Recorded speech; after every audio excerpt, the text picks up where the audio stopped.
Sziasztok! Vikinek nincs ideje újabban videót csinálni, úgyhogy én most úgy gondoltam, hogy kalózkodok egy kicsit. Ennek nagyon jó apropót kínált az, amikor múlt héten posztoltam egy ártatlan lazac sültet némi sült krumpli jellegű készítménnyel, akkor ez egy fotó volt, akkor a legtöbb kérdés az a krumplival kapcsolatosan jött, nem a lazacsal. Na, úgyhogy gondoltam, hogy most sütök egy ilyen sült krumplit, megmutatom, hogy milyen, nagyon egyszerű, miből, illetve hát most akkor én is a Viki útjára lépek azzal, hogy egy ilyen összehasonlítást próbálok csinálni. Többféle sajtot vásároltam, meglátjuk miből mi lesz, ez nekem is új. Ehhez, mármint a videókészítéshez, meg is borotválkoztam. Hajamat is beszíneztem ilyen őszszínűre, hogy kellően fotogén legyek. Kezdhetjük a főzést.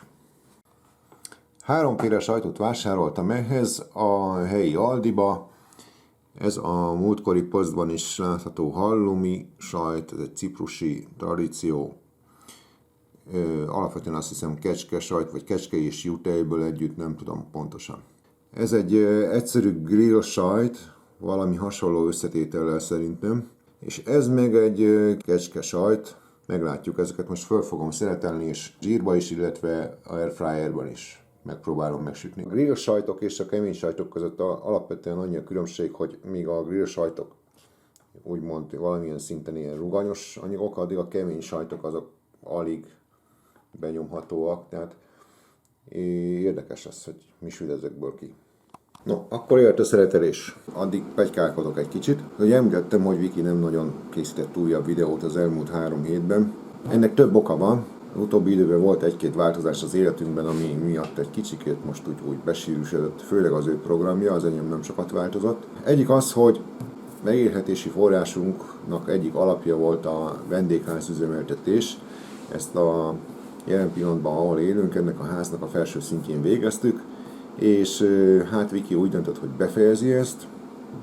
Utóbbi időben már kezdett egy kicsit nyűgössé válni a dolog, sok volt a macerásnak titulált vendég, és azt mondta, hogy ő ezt most már nem igazán szívesen csinálja tovább, befejezi. Hát az ugye az ő bevételeinek körülbelül a felét hozta ez a vendégház üzemeltetés, úgyhogy ehelyett ő most amit eddig végzett másik fele, azt próbálja beduplázni, és ez azért sok idővel jár. Illetve még egy, mondván, hogy örömteli dolog, hogy angliai életünk során mindig bérelt lakásban, házban éltünk. Eljött a pillanat, hogy végre megvegyük az első saját lakásunkat, vagy saját házunkat. Hát ennek nem a YouTube-ról érkező óriási bevétel az oka természetesen, holott azt is kaptunk most már, ezt is árulhatom, vagy elpletykálhatom, hogy az első bevétel a YouTube-ról megérkezett, mi összesen 61 fontot kaptunk, csodálatos, kaptunk, nem beszélhetek többes szembe, ez az ő érdeme, ő csinálja. Belekerült természetesen ez is a házba.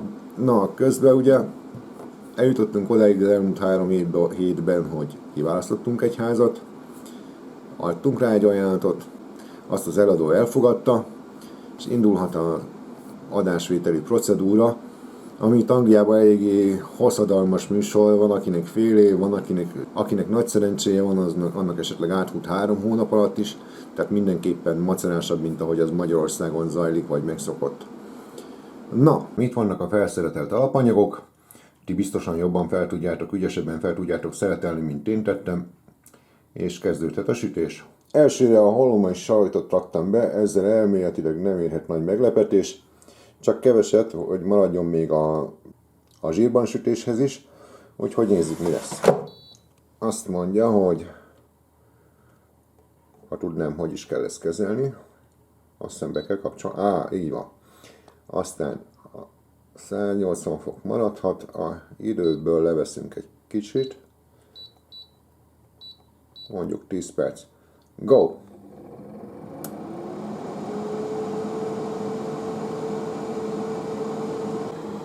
Nos, 10 perc letelt, nézzük, hogy néz ki az első adag.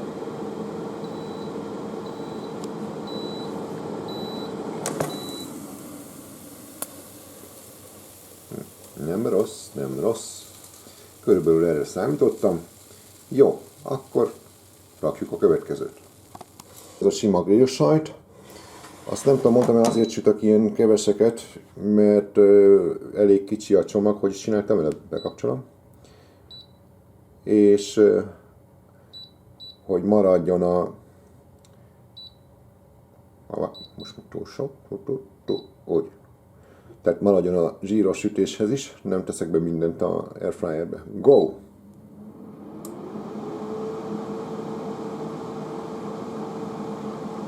Na, közben felmelegítettem már egy kis zsírt, mehet bele a sajt. Beleszórtam a maradék grill sajtot, a hollamit és a kecskesajtot. Csak azért, hogy lássuk, hogy ha nem airfryerbe sütjük, akkor mi lesz. Nos, a zsíros sütésnél a kecske kemény sajt egy kicsit szétolvadni látszik.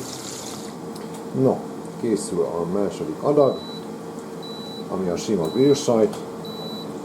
Nézzük. Ó, ez is szép. Szinte ugyanolyan, mint a hollami. Na jó, akkor következik a kemény kecskesajt. Ebből nem rakok be olyan sokat, mert okulva a zsíros sütésből valószínűleg ez szét fog folyni, és nem akarom az egész délutánomat az airfryer tisztítással tölteni.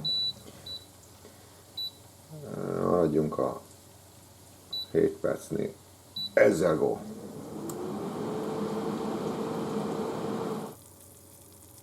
No, pár perc után kivettem a kecskesajtot, mivel volt egy olyan érzésem, hogy ez szét fog szintén folyni, és így is van, tehát nincs igazán értelme ezt tovább folytatni, mert annál többet kell majd takarítanom.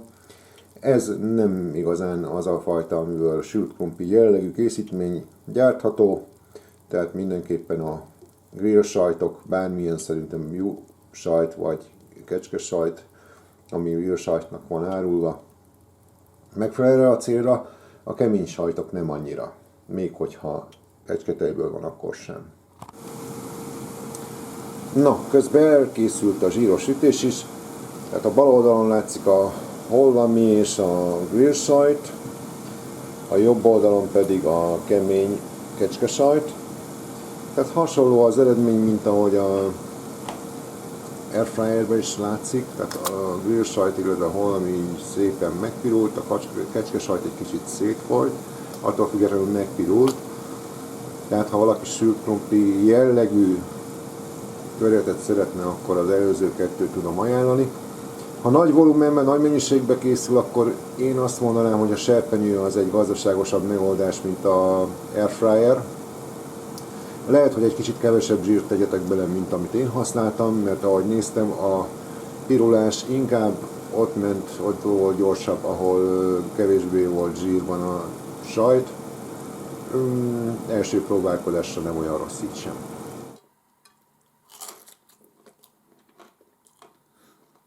Amúgy nagyon finom is.